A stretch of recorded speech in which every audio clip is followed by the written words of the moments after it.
sommes rendus, et oui, au mot clôture. J'inviterai donc M. Guy Paquin, chef de projet de la feuille de route, et Mme Adé Mouafikoun, directrice du Centre du développement professionnel de la faculté de génie à l'Université de Sherbrooke, à venir nous joindre sur la scène. Merci Geneviève. Mon Dieu, grosse journée. Grosse journée intense.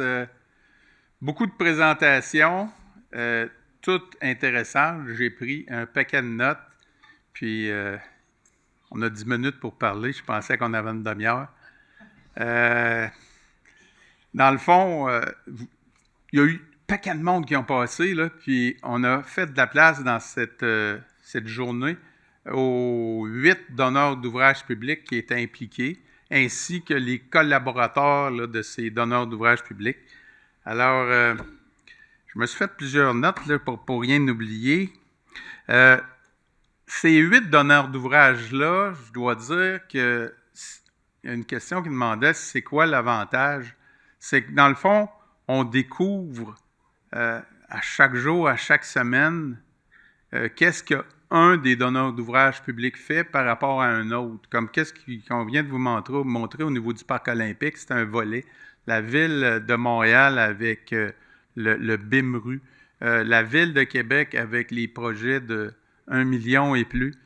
Nous, c'est des choses, le ministère des Transports, c'en est un autre. Donc, chacun, on a des maturités différentes dans des sujets différents qui, mis ensemble, nous rendent plus forts puis on apprend l'un de l'autre. Donc, c'est vraiment une grande valeur ajoutée. Et puis, on souhaite augmenter le nombre de donneurs d'ouvrages publics dans la feuille de route. 10-15 par année, là, c'est ce qu'on souhaite. Gros défi, Steve. Au cours de la journée, il y a eu plusieurs sujets qui ont été touchés. Beaucoup de sujets nous disaient, mon Dieu, avez-vous pensé gestion des actifs? Oui, gestion des actifs. On est des donneurs d'ouvrages publics, on est propriétaire de bâtiments, on les exploite, ces bâtiments-là. Nous, on en a des patrimoniaux qui datent pas mal. On vient de voir le Parc olympique avec tout le stade, le mât du stade, etc. Donc, oui, on pense à ça. On serait totalement irresponsable que de ne pas penser à la gestion des actifs. Et puis, peut-être, la gestion des actifs, ça amène un paquet de choses complexes, de gestion des données, de technologie qui est à travers ça, de documentation, de processus, de référentiel, de guide, d'un paquet d'affaires comme ça. Puis, la présentation que Jean-Pierre a faite, bravo Jean-Pierre, je trouve que c'est une excellente présentation qui nous amène plusieurs aspects techniques qu'il a réussi à mettre ensemble puis qui vient expliquer un peu tous les intrants, les extrants, les processus, les outils, les usages qui nous amènent à la finalité. La finalité, c'est justement la gestion des actifs optimisés, la gestion des équipements, la gestion de tout type d'infrastructures, horizontale, comme le ministère des Transports, verticale, comme nous, des grandes bâtisses gouvernementales ou encore des bâtiments d'habitation, comme la Société d'habitation du Québec. Donc, ça nous amène à tout ça, puis ça nous amène à la gestion de sites comme le Parc olympique. Puis, j'étais content que le dernier qui a parlé, c'est Benjamin. C'est un jeune qui est technicien, puis qui vient nous dire « Hey, moi, c'est le fun ce que je fais, puis on va pouvoir transmettre ça aux opérateurs. » Hey, quelle belle conclusion. OK? Merci, Benjamin. Alors, oui, les aspects techniques, mais moi, je ne pourrais pas éviter de parler du mot collaboration. Vous avez parlé souvent du mot de mettre les humains au cœur. Collaboration. S'il n'y a pas de collaboration qui vient en amont du BIM, il n'y aura pas de BIM. Ça va mal aller. La technologie, ça plante tout le temps. Donc, si déjà on part, qu'on ne souhaite pas collaborer, tu rajoutes des ordinateurs, ça va mal aller. Donc, ça prend la collaboration en amont. Et puis, le BIM est un outil de collaboration lui-même. C'est un outil de communication. Puis là, ben, on peut parler des processus qui sont aussi des outils de communication pour nous aider à mieux se comprendre mutuellement, à mieux comprendre la finalité du besoin, parce que l'objectif, quand on fait des infrastructures, c'est pas parce que c'est le fun, c'est parce qu'on en a besoin pour soigner, pour un paquet de trucs. Donc, l'objectif, c'est de répondre à un besoin. Donc, on collabore, on communique, on comprend bien ensemble la finalité. Et puis, pour bien se comprendre, bien, on a le BIM qui est un outil, le PCI qui est un outil. On a Joël qui nous en a parlé. On a les processus. On a aussi les modes de réalisation. Les modes de réalisation, ça fait aussi partie de la feuille de route gouvernementale pour le BIM.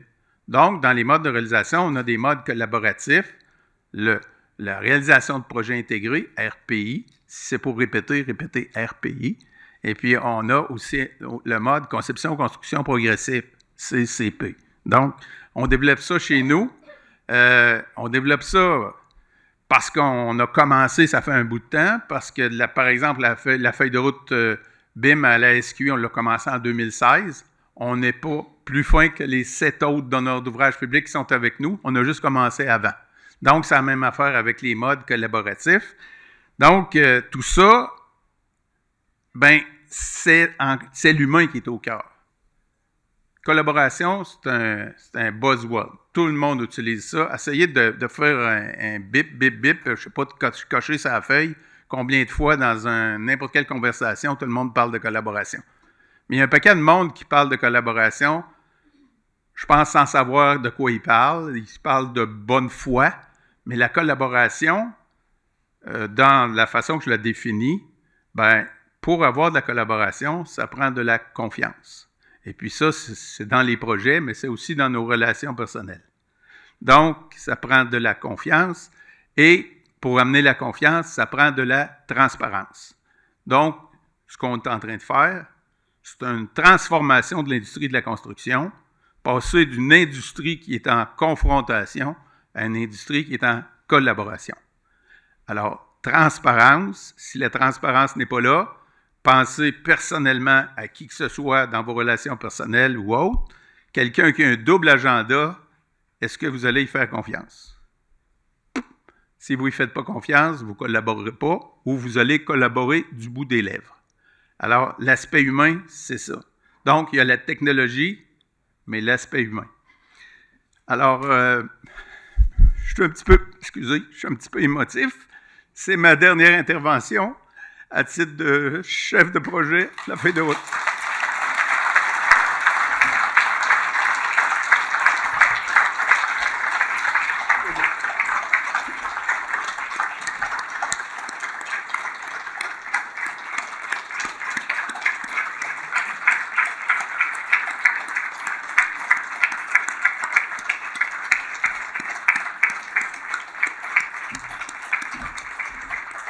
Merci. Comme quoi, on peut être un gros gars de construction puis être émotif.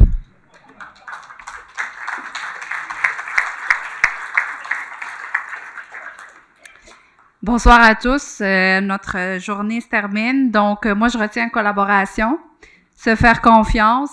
Fait que ça veut dire aussi qu'il faudrait créer plus de moments comme aujourd'hui, justement, pour qu'on apprenne à se connaître, les enjeux de chacun pour échanger davantage.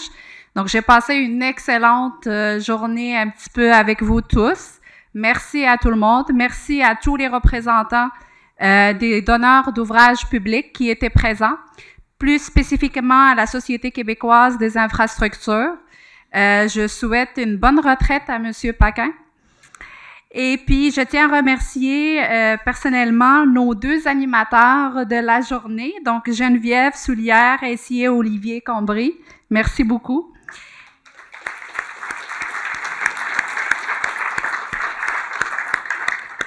Et avant de vous laisser aller pour le cocktail, j'inviterai M. Frédéric Douard de chez Dassault Systèmes, notre commanditaire du cocktail, à venir vous dire quelques mots. Merci, bonne soirée.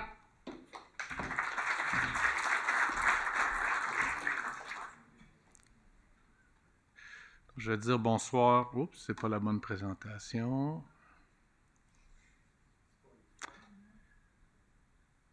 Je tiens à insister sur le fait que je vais faire vite. Là. Je suis la dernière personne à parler avant le cocktail, donc je vais aller vite. Je voulais juste remercier, oui, les conférenciers, les panélistes et tout le monde ici présent, mais aussi remercier les exposants. Les exposants vont rester ouverts, donc prenez le temps durant le cocktail de manière détendue d'aller échanger, partager avec eux, profiter de leur expérience et de leur expertise dans leur domaine respectif. D'ailleurs, c'est ce qu'on avait fait un peu avec DeVisubox, Prévu 3D, Exacode, Jakarta l'an dernier, Imperaria aussi de mémoire, où on avait voulu montrer c'est quoi la collaboration. Donc, M. Paquin parlait de collaboration.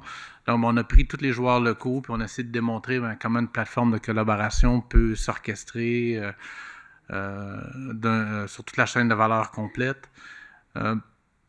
Durant le panel aujourd'hui, ce qu'on a voulu présenter, c'est un peu ce qu'une plateforme de collaboration BIM avec des clients qui utilisent la 3D Experience, comment ils la vivent, comment ils l'utilisent.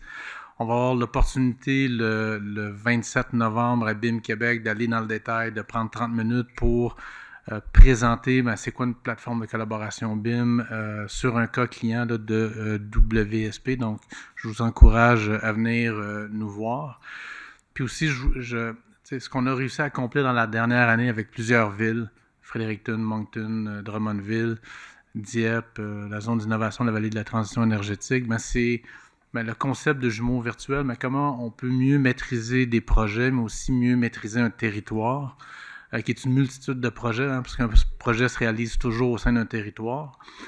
Et puis, d'être en plus grande maîtrise, que ce soit de l'écologie, l'économie, de l'habitation, de la mobilité, c'est tous ces sujets qui sont interreliés.